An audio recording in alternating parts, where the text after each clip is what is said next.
This is the Anxiety Recovery Mindset Podcast. Welcome to episode 4 of the ARM podcast. My name's Bryan. I'll be your host, and I am also author of the book. A quick plug right up top, if you haven't checked the book out, go to theanxietyrecoverymindset.com. You'll find a link there. You can also just visit Amazon, and it is available in paperback and on Kindle. So if you missed last week's episode, please go check it out. It would be episode 3, and it's on all platforms, including YouTube. We took some questions from people. We answered some emails, and we also went into the wild and dug up a few questions of our own. It's always interesting to take the temperature out there a bit and see how people are reacting to their condition, what kind of questions they're asking. Really just get a read on how people are perceiving things these days, what the overriding opinion is, what kind of advice is being offered.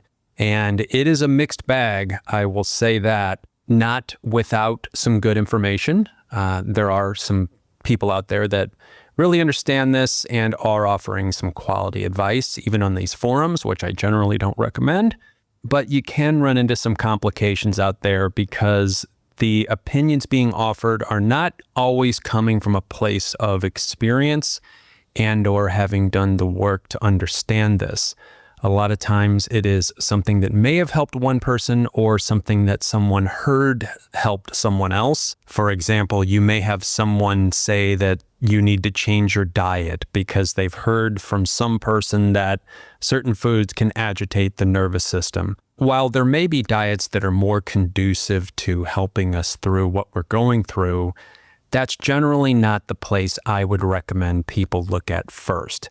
It's one of the mistakes I made early on because I was trying everything, and it's the kind of thing that typically shows up in a place like a message board because it's easy to package and pass on. It sounds like it would be correct. But in real-world application, I don't know anyone who has recovered from a true anxiety disorder by simply changing a few things in their diet. That's just one example, and again, I'm all for a healthy diet, but the point here is to illustrate that information is freely available, but it's not always dependable and well-researched. And as I've said on this show and in the book, if nothing else, what we're going to try to do here is give you information that has been vetted and proven. So we are going to focus on methods that we do know work, things that people have used to recover, and methods that have stood the test of time. So with that said, I thought this week we could build a bit on this concept of information gathering. And by that I mean what is happening out there in the world as far as how people are perceiving anxiety. What kind of information is the general public trading back and forth? And I thought a good way to do that would be to take a jog through the news. So we're going to do a different type of show today, and we're going to dig around, read what's happening out there in the news, and see how it can apply to what we discuss here. I'm going to focus on a couple of main articles I found. One I thought was great, and the other a bit more questionable, and I found it extremely interesting how no matter how much time passes, there seems to be some consistent themes on how the public is presented the idea of anxiety and anxiety disorder. By the public, I mean people who may be experiencing this, going through it, looking for help through mainstream media sources, and those who are making and presenting the news. Those are two very different entities with two very different objectives. One of them is a group of people who are looking for the truth, looking for help, and trying to find a way out of what they're going through. The other is an organization that needs to write a story that will capture your attention. That doesn't mean that it's not well intended, but it means that the objectives are different. And when we're working with different objectives between two parties, as you can imagine, the needs of either one may or may not be met at any time. So with all that said, I wanted to start with an article from an outfit called Science Alert. Let me see if I'm saying that right. Science Alert, and it is titled, "Humans Have a Sixth Sense You Have Probably Never Heard of, and It Appears to Be Key for Mental Health." The article goes on to start by saying, We all know that humans have 5 senses, but a growing body of research shows that we have a 6th one that almost no one talks about, and it may be just as important for our well-being as any of the others. It's called interoception, the body's ability to sense and interpret its own internal signals. This sense detects things that seem invisible but are happening constantly. Your heart rate, your breathing, your hunger, the temperature running through your body, and it goes on to quote, "Although we don't take much notice of it, it's an extremely important sense as it assures that every system in the body is working optimally," psychologist Jennifer Murphy of Royal Holloway University of London says. It goes on in the next paragraph to continue by saying, "But researchers are now beginning to realize that interoception goes beyond simply regulating our biological needs and may play a part in a range of mental health conditions, including anxiety, depression, PTSD, and eating disorders." So I doubt that anyone listening to me read this right now neglected to see that coming. It is very interesting, and this sort of 6th sense that they're talking about here mirrors the defense system that we've talked about a lot. We talk about in the book, the alarm system that the body has developed over our evolution to keep us safe from predators and weather any sort of threat that we may have faced. So I find this interesting. And of course, none of this is brand new to us. We, as people who have or have in the past suffered from anxiety disorder, certainly understand how in tune our brains can be with what's happening in our body. But I think the interesting thing here is to think about how this translates into an overall sense of perception of the sort of unknown. And I don't mean that to sound supernatural, but I mean feeling things as they're happening, if not slightly before they're happening. This is a sense of anticipation. So of course, we're feeling things in our bodies that are happening at the moment. But I've noticed back in the day when I would have panic attacks that eventually I got good enough to figure out if I had a panic attack and it seemed to come out of the blue, if I took a few minutes once I settled out and really thought about where my mind was and what I was doing in the prior 10 or 15 minutes before that, you could almost always nail down some sort of thought process or happening, some small event that your mind interpreted a certain way and sent you this massive defense system that we call a panic attack. And we don't like it. But it's very interesting how all of these senses are working for us all the time, probably working without our awareness. And really, it is a bit of a superpower. And to me, that opens up a new way we can think about what's happening inside of our body. We have this heightened sense of awareness, and that can be called hypervigilance by people who study this. And it often does go into a place that is unhelpful. We are analyzing, we are too aware, we are too tuned into what's happening, particularly inside of our own bodies. But at the same time, as we learn how these processes work, it's worth appreciating that this is really an impressive system and it is built to keep us safe. So while they do go into disorder territory at times, and yes, we do have to unwind them when they do, it's worth appreciating this immaculate sense of awareness and self-protection that the body has put in place. And my view on that is if we can learn to use it for good, sort of like, again, the superhero that's been given this special power, I do think it portends good things for us going forward in recovery. The article finishes by saying, what we can say for sure is that humans are much more sensory than we give ourselves credit for, even if we don't have a name for those senses as of yet. They're playing a bigger role in our well-being than we realize. And then it quotes, better understanding of all of the factors that affect interoceptive ability may be important for someday developing better treatments for mental health conditions. That makes sense. And I think really at the core, that's what most of the quality recovery programs, tracing again all the way back to Dr. Claire Weeks, have done. They're looking at what the body is doing, what it's sensing, what it's perceiving, and then how that's translating into the mind, the prefrontal cortex, the front of the brain, the newer brain, for lack of better scientific terminology. I'm not a scientist, but the more developed part of the brain. has a choice in how it interprets and reacts to what's happening. And that reaction is ultimately what decides if we move through it peacefully and allowing it to happen, or if we move into a place where anxiety disorder can snowball.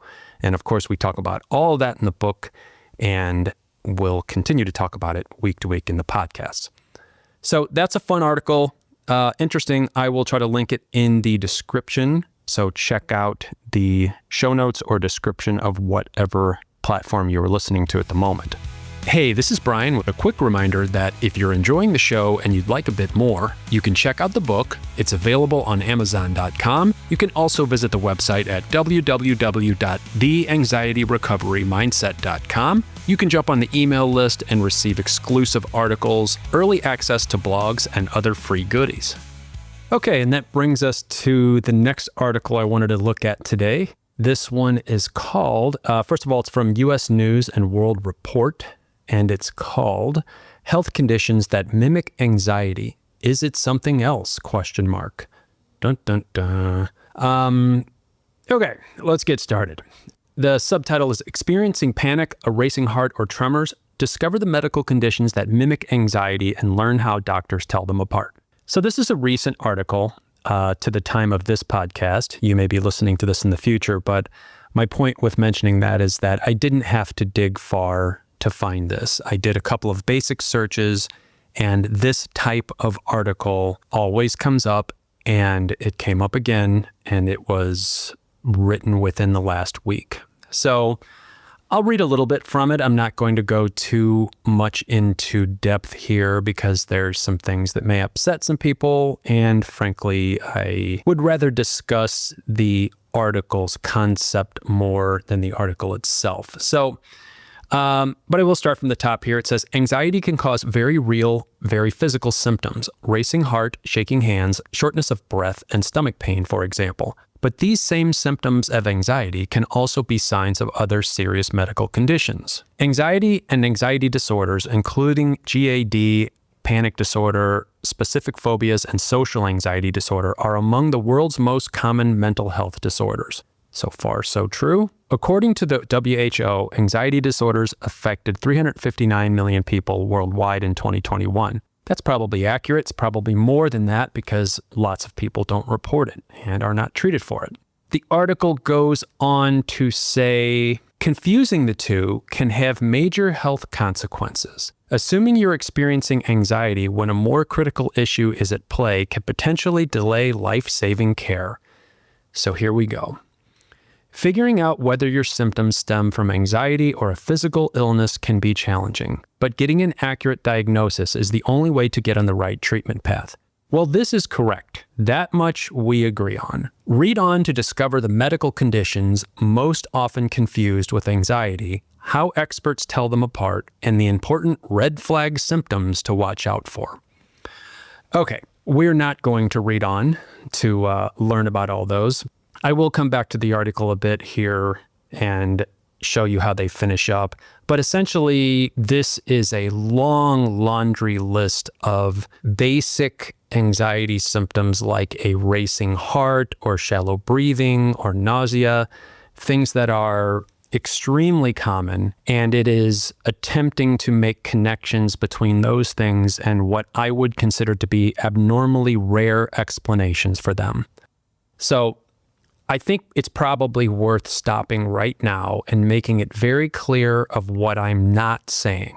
I am not suggesting in any way that anyone should not seek proper medical attention when they have a symptom, particularly if it's the first time they've had the symptom, and particularly if it is alarming and feels like it's off the grid, so to speak, for what a normal stress symptom would be.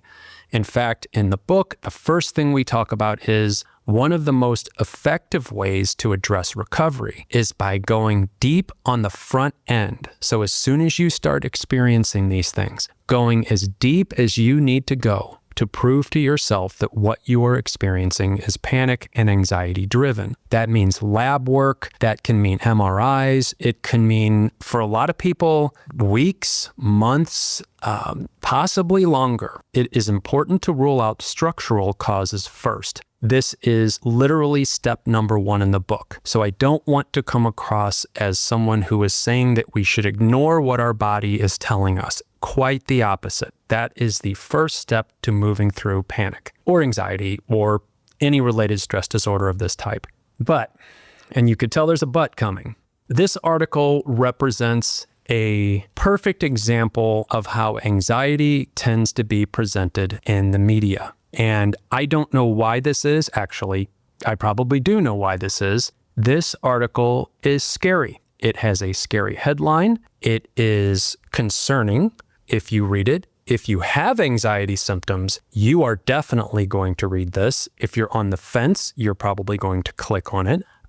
It's designed to get clicks. Now, the problem is that it's also defensible on some level for someone to say, yes, but you shouldn't ignore a racing heart because it could be XYZ. Of course, no one is saying that you should ignore anything. The problem I have with this type of media, which is so common in mainstream news coverage of the condition, is that these articles are always geared towards the worst case scenario, and they are almost never geared towards the overwhelming vast majority of people who think they have medical conditions but don't. So, a good way to test this theory out, if you have access to your local doctor, a GP, a family doctor, someone you can ask a quick, simple question, ask them this. Do you more often find that people come in with symptoms that turn out to be anxiety, or do you more often find that people who have been diagnosed with anxiety actually have true underlying health conditions? I know what the answer to that is going to be, but please go research for yourself. Again, only anecdotal. I don't know if there have been any large-scale studies on this, but specifically with the population that I am attempting to reach here with what I do, there are far more people who are worried about the what if than there are people who haven't given adequate attention to that. In other words, most people suffering from anxiety, by design, by the nature of what anxiety does, are already so analytical that they have gone down every road with every symptom and had it checked out to the most extreme degree possible. I don't know anyone with anxiety disorder who lets things go, who overlooks symptoms, who overlooks how they feel. Now, in the general population, it may be true that people may ignore some symptoms, but that's not what this article is purporting to be true. This article is presenting the notion that your anxiety may not really be anxiety. It may be something dangerous, so you should click on this article. Now, I will throw in a rare exception to the norm for people who are suffering with anxiety is the health anxious person. There may occasionally be people who do not seek the proper care and do not search out symptoms because they fear going to the doctor, fear getting testing, fear what they'll find out. That was me at certain times in my journey, although I'd had enough initial testing to probably protect me well enough. But there were times that I probably could have gone to the doctor and I didn't because of health anxiety, just not wanting to get more tests done. This is an exception, and if that's you, that is something to consider. And we do not want to let things slide for reasons of being fearful either. Remember, going back to the first step, the rule is we exclude structural things first. We get a clear bill of health first, and then we address anxiety. So again, this is a hot button topic for me because I remember being in a state where it was so hard to find good information.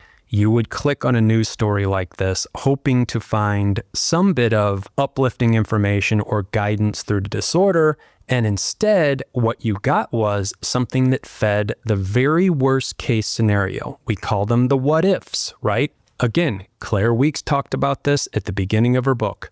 What if? These are the two words that get us all in trouble with anxiety disorder. And I just find it hard to believe that so many articles focus on this tiny percentage of dangerous outcomes that could be found from somebody who has already been diagnosed with a specific mental health struggle. So anyway, this article goes on to finish by saying, anxiety versus physical illness, how to tell the difference. One thing psychiatrists look for when distinguishing between symptoms of anxiety disorder and other medical conditions is what came first, the feeling of fear or anxiousness or the physical symptoms.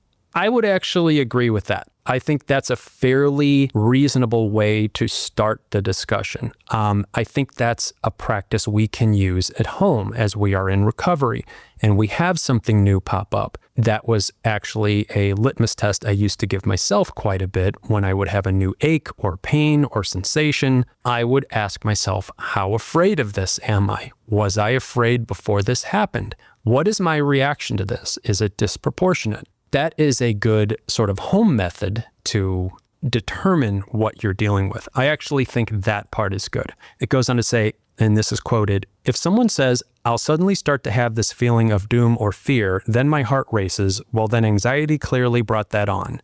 In contrast, he explains, if someone says, my heart races, then I get really scared I'm having a heart attack, then it's more likely a separate condition and not anxiety. This is where we disagree.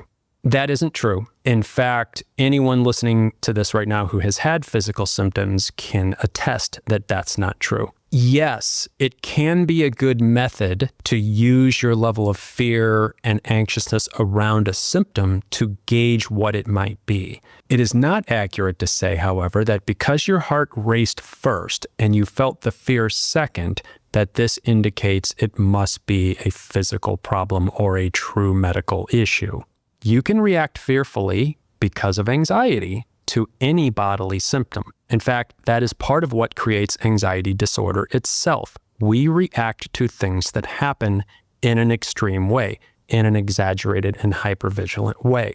So I do not agree with that. I think a better way to determine the difference between a true physical structural problem and anxiety is to think about when it happened, to understand the difference between a few palpitations, your heart racing a little bit, and a heart rate that may be out of the normal range that anxiety can cause. I'm not going to go into those things. If you want to research those, they're easy enough to find. But just to say that because I became scared after I felt a symptom, then it must be a physical problem, that's not accurate. And that's my opinion. But, I get to say my opinion here. We'll finish up. It says, individuals with pre-existing medical conditions are at higher risk for panic disorder because they often fear their symptoms are physically dangerous. In contrast, healthier people tend to view occasional panic attacks as isolated incidents and move on with them without lasting worry. That's also an interesting take on this.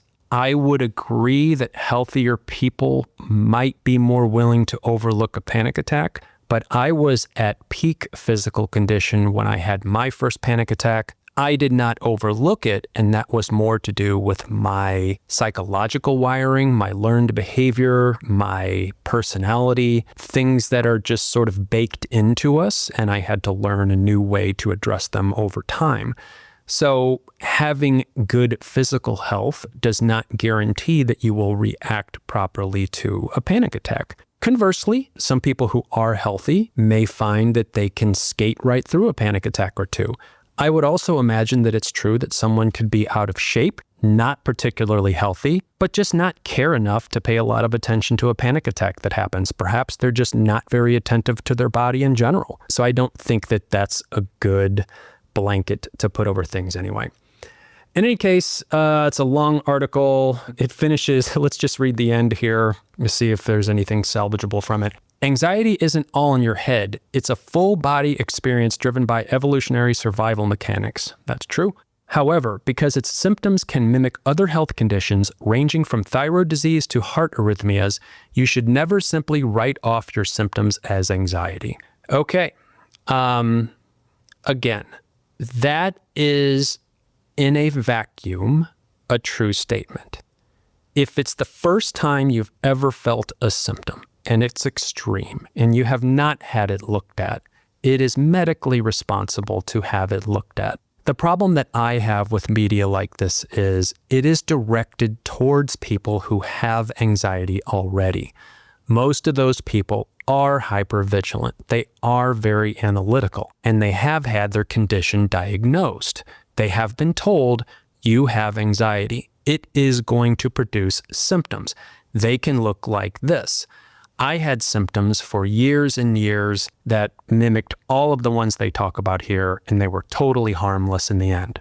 Wrapping up, always start with a proper health screening and then investigate individual symptoms that need to be investigated. Get a checkup, get a full body scan, whatever you need to do to prove to yourself that your body is functioning optimally. This is how we begin going through the condition. And once we have those things, we are required to eventually begin to accept the protest that our body is sending to us. In other words, the symptoms, the discomfort, the occasional racing heart, the nausea. It's understandable not to like these things, but it is our responsibility to investigate these things early on to prove to ourselves they are not structural and not concerning, and then move on with our lives. This is how recovery takes place. Articles like this, in my opinion, are not written with the best interest of the audience in mind. And I wanted to point that out because as negative as this may seem on this article, I do feel like this can help us as we go forward and we encounter these types of stories to keep things in perspective and take a proper viewpoint on how to proceed. So I hope you found that information to be useful or at least interesting. I do think there was a lot of great information in that first story, and there was a lot to learn in the second article. We are going to encounter stories all the time, and I think I'll try to make it a regular feature on the show to bring up a few articles and really take a look at what's happening out there. I want you to have the best tools that you can possibly have every day as you head out into the world and you go through your recovery. So stick around and we will do more of this in the future. That's going to do it for episode 4 of the Anxiety Recovery Mindset Podcast. Thanks for hanging out with us, and we will be doing another episode next week. The topic remains TBD at this point, but I'm looking into a couple of guests, and I hope to have more information on that soon. Please visit the website, theanxietyrecoverymindset.com. Jump on the email list and send us a message. Let us know what you'd like to hear. Ask any question you'd like to ask. We will read it on the show. We appreciate you listening and want to make the show the best we can for you. That'll do it. Talk to you next time. Until then, take care.